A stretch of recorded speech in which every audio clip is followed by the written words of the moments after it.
दोस्तों नमस्कार। दोस्तों पिछली वीडियो में हमने बात की थी 1 से लेकर 6 भाव तक हर भाव की क्या विवेचना हो सकती है, हर भाव क्या कहता है। दोस्तों कुंडली में हम किस भाव से क्या चीज़ देखते हैं, कौन से ग्रह जो हैं वो उच्च के होते हैं और कौन से ग्रह जो हैं वो नीच के होते हैं, और हम किन किन ग्रहों के जो है वो उपाय कर सकते हैं। तो आज हम बात करेंगे सप्तम भाव से लेकर द्वादश भाव तक कुंडली के बारे में। दोस्तों अगर आप इस चैनल के ऊपर नए हैं तो आप इस चैनल को ज़रूर सब्सक्राइब कर लें, इस चैनल को आप ज़रूर सपोर्ट करें। आने वाले टाइम में दोस्तों हम लाइव सेशन जो है वो भी शुरू कर पाएंगे। तो दोस्तों बात करेंगे सप्तम भाव की। दोस्तों सप्तम भाव जो होता है कुंडली में वो शुक्र और बुध के दिन चलता है। दोस्तों लगन से भी सप्तम है, तो ज़िंदगी का एक दूसरा हिस्सा जो है वो सप्तम भाव से शुरू होता है। दोस्तों ऐसा मैं इसलिए बोल रहा हूँ क्योंकि लगन आप खुद हैं, द्वितीय से आपका कुटुंब है, तीसरा छोटे भाई बहन है, फोर्थ हाउस दोस्तों आपका सुख स्थान है, माता है, घर है, पंचम आपकी खुद की एजुकेशन है दोस्तों, और एजुकेशन के बाद छठा भाव आपकी नौकरी है, कर्जे हैं। तो अगर आप 1 से 6 तक देखें तो ये आपकी खुद की ज़िंदगी है। लेकिन जैसे ही दोस्तों सप्तम भाव आप एंटर करते हैं शादी के बाद, तो सप्तम भाव आपका कहीं ना कहीं एक्टिवेट हो जाता है। सप्तम भाव से आपकी ज़िंदगी जो है वो शुरू होती है। सप्तम भाव शुक्र के दिन चलता है, बुध यहाँ पे कारक हैं बिजनेस की, बुद्धि, व्यापार, रोज़मर्रा की ज़िंदगी, समाज में इज्जत, रुतबा और कहीं ना कहीं डेली इनकम सप्तम भाव से हम देखते हैं।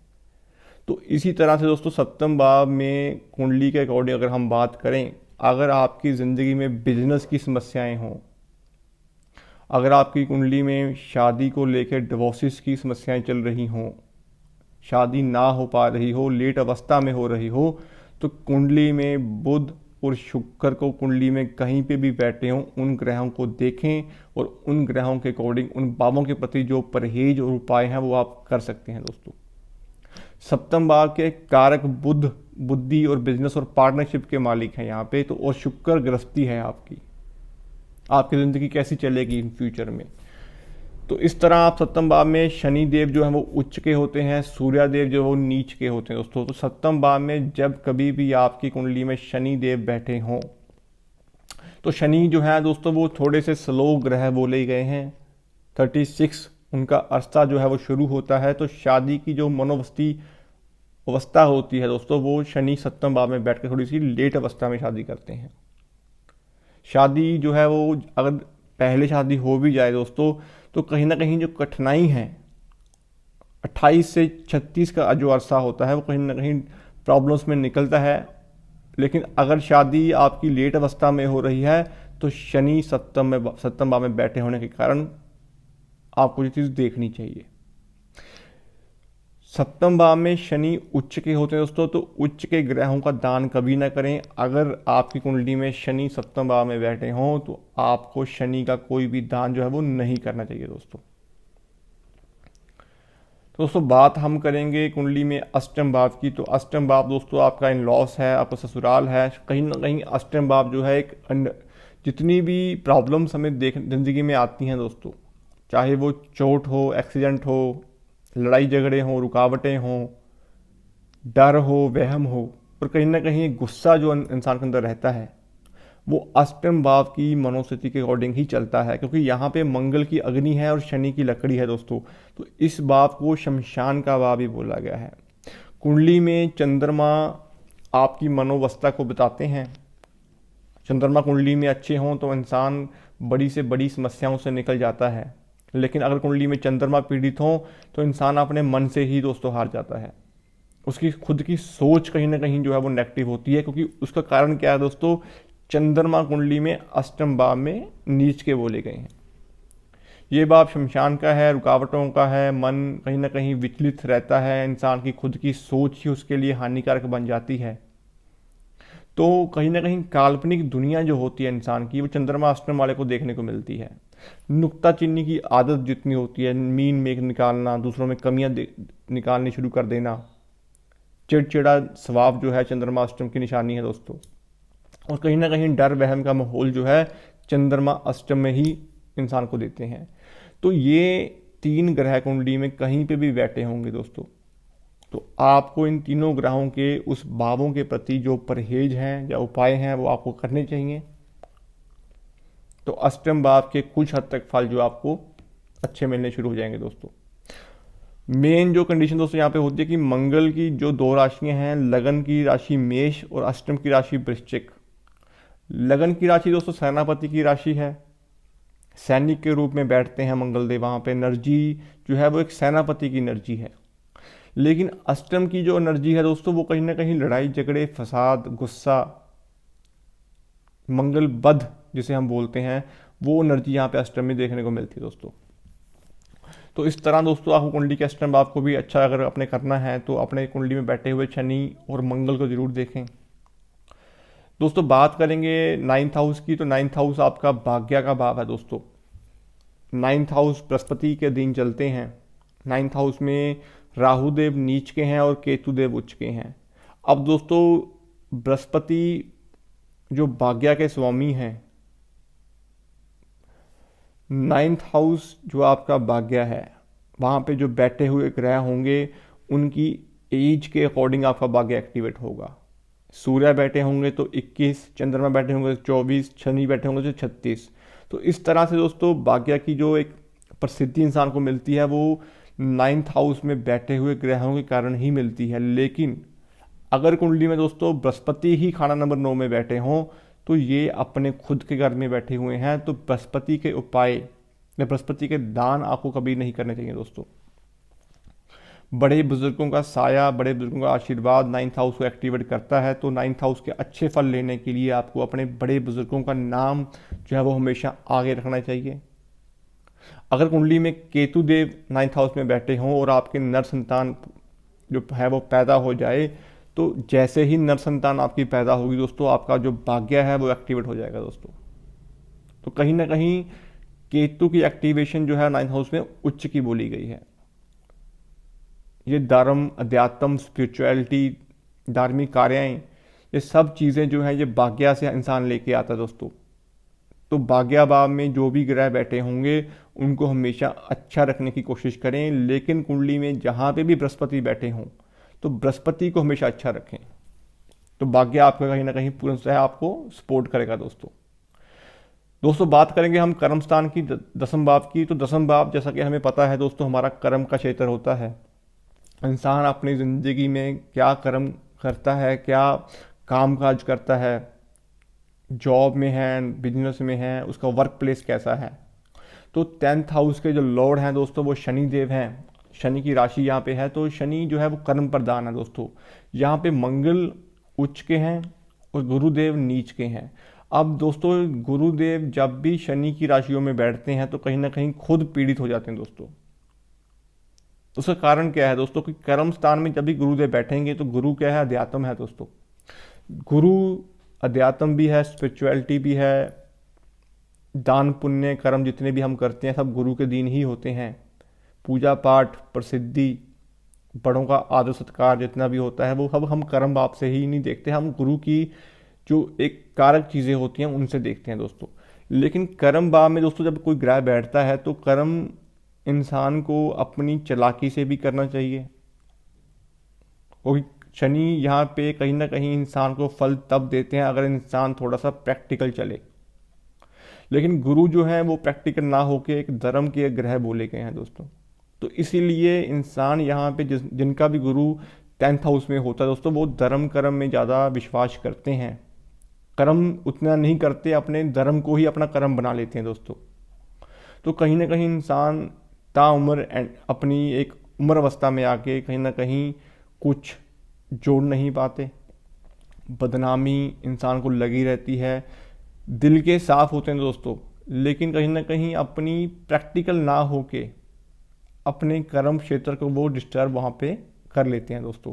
तो इसीलिए यहाँ पे मंगल जो ताकत है, तो मंगल की एनर्जी ही यहाँ पे चलेगी जो आपको कर्म करने को प्रेरित करेगी दोस्तों।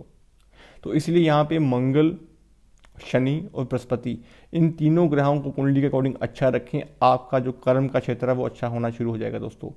ओवरऑल 10th हाउस को कभी भी आपने एक्टिवेट करना हो दोस्तों तो 10 अंडों को आप खाना जरूर खिलाएं। अगर यहाँ पे 2 ग्रह बैठे हों तो इंसान का जो कर्म है वो कभी ना कभी डिस्टर्ब रहता है। जॉब हो या बिजनेस हो, स्टेबिलिटी नहीं मिलती इंसान को, तो उसके लिए आपको 10 अंडों को जो है वो खाना खिलाना चाहिए दोस्तों। तो दोस्तों बात करेंगे हम 11th हाउस की। तो 11th हाउस है आपकी मंथली इनकम का। जितना भी मोटा पैसा इंसान को मिलता है, चाहे वो प्रॉपर्टियों से मिले, चाहे वो आपकी मंथली इनकम से मिले, तो कैश का जो एक फ्लो होता है दोस्तों, डेली इनकम 7th भाव से है, मंथली इनकम 11th हाउस से है। तो 11th हाउस में दोस्तों कोई भी ग्रह जो है वो नीच का नहीं होता, कोई भी ग्रह उच्च का नहीं होता। यहाँ पे अगर बुरे ग्रह भी दोस्तों आके बैठ जाते हैं तब भी वो अच्छा फल ही आपको देते हैं।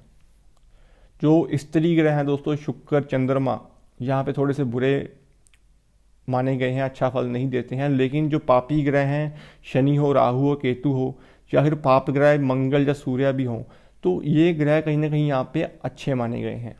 क्योंकि पैसा दोस्तों हर एक इंसान को चाहिए, तो जरिया इंसान क्या चूज करता है वो 11th हाउस के बैठे हुए ग्रहों के ऊपर ही डिसाइड बनता है दोस्तों। तो यहाँ पे बृहस्पति भी अगेन कारक हैं पैसों के फ्लो को लेके, और शनि भी यहाँ पे राशिपति हैं। तो कुंडली में आपको बृहस्पति को जब आप अच्छा रखेंगे तो आपका 11th हाउस भी अच्छा होगा दोस्तों। तो इस तरह 11th हाउस में बैठे हुए ग्रहों के अकॉर्डिंग आप उपाय करें, उनके परहेज रखें, और मोस्ट इंपॉर्टेंट आप बृहस्पति को अच्छा रखें। दोस्तों बात करेंगे हम द्वादश भाव की। तो द्वादश भाव कुंडली का एग्जिट पॉइंट है दोस्तों।